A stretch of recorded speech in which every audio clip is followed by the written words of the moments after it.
Hey, everyone, welcome back. Today, I'm going to show you how to add a background image in Blender. So let's get started. First, go ahead and open Blender on your PC. Once you're in Blender, look to the right-hand side of the screen and head over to the World Properties tab. Here, you'll see a Color tab. Click the small circle next to it, which will open a new menu. From the menu, select Environment Texture.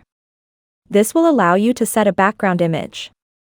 Next, click on the Open button, browse your files, and select the image you want to use as your background.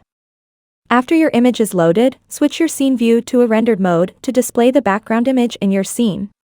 If you need to adjust the brightness, you can easily do that using the Strength menu. Just use the arrows or type in a number manually to adjust the brightness. And that's it.